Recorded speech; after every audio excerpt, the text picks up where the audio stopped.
એના માટે બ્રાહ્મણ છે, દેવતા છે. સમજતું છે? કવચ અભેદ વિપ્ર ગુરુ પૂજા એહી શમ વિજય ઉપાય ન દૂજા. પૃથ્વીયામાં યાની તીર્થાની તાની તીર્થાની સાગરે સાગરે સર્વ તીર્થાની વિપ્રશ્ય દક્ષિણ પદે. આ પૃથ્વી પર જેટલા તીર્થ છે એ બધા સાગરમાં સમાહિત છે, અને સાગરના જેટલા તીર્થ છે એ બધા તીર્થ બ્રાહ્મણના જમણા પગમાં છે, એટલે બ્રાહ્મણ દેવતા છે. અને એટલે બધા માણસો બ્રાહ્મણને પગે લાગે છે.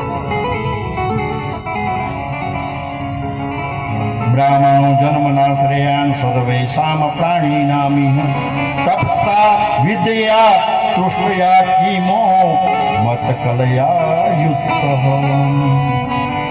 ભાગવતની અંદર કીધું છે, આ શ્લોક જે હું બોલ્યો ને એ 10મા સ્કંદના 86મા અધ્યાયમાં 53નો શ્લોક છે. શું કહે છે કે બ્રાહ્મણને વ્યાસપીઠ ઉપર બેસાડવું જોઈએ. ભગવાનને કહે છે કૃષ્ણચંદ્ર પરમાત્મા કે બ્રાહ્મણ છે એ જન્મે જ પવિત્ર હોય છે. ઓમ જન્મના બ્રાહ્મણો જ્ઞેય સંસ્કારે દીજવે ઉચ્યતે વિદ્યાયાતિ વિપ્રતમ ત્રિભિક શ્રોતીય લક્ષણ. જન્મથી બ્રાહ્મણ, સંસ્કારથી દ્વિજ બને છે, અને વિદ્યા અધ્યયનથી વિપ્ર બને છે. આ વેદ પાઠી બ્રાહ્મણના લક્ષણ છે, એટલે એને ક્ષોત્રિય એટલે વેદ પાઠી બ્રાહ્મણ કહેવાય.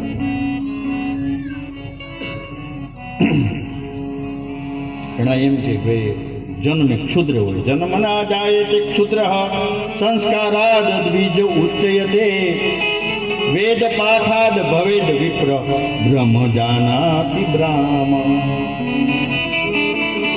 એ જન્મે બધાય ક્ષુદ્ર હોય એમ કે એમ નથી.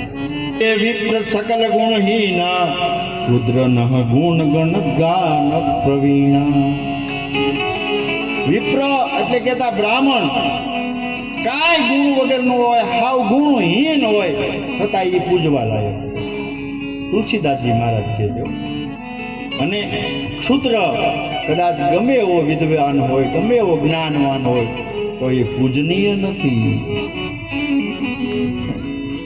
ગાય ભલે અડધો શેર દૂધ આપે પણ એની પૂજા થાય. ભેંસ ભલે 1.5 મણ દૂધ આપે પણ એની પૂજા ન થાય. પૂજા તો ગાય નહીં થાય.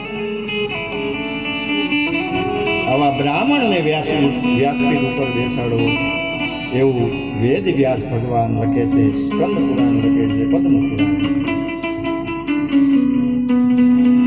પછી ગણપતિજીનું સ્થાપન કરવું, ગ્રંથની આગળ નારિયેળ મૂકવું, આપણે મૂક્યું છે. નમસ્કાર કરવા, વક્તાનું પૂજન કરવું, તેને સુંદર વસ્ત્ર આભૂષણ આપવું, એવું લખ્યું છે આમાં.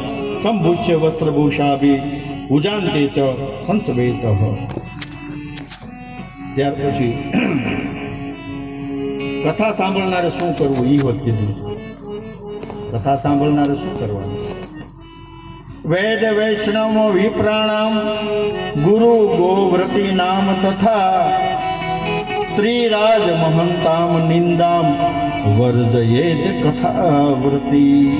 કથાવ્રતિ હોય, કથા સાંભળનારો હોય, એને કોઈ દિવસ વેદ વૈષ્ણવ બ્રાહ્મણ ગુરુ ગાયનો સેવક સ્ત્રી રાજા અને મહાપુરુષની નિંદાથી બચવું જોઈએ. કોઈની નિંદા નહીં કરવા, કમસે કમ 7 દિવસ નહીં કરવા, કોઈની નહીં. આની તો નહીં જ આમે ગણાયેલા. આવું ના પેલો આવું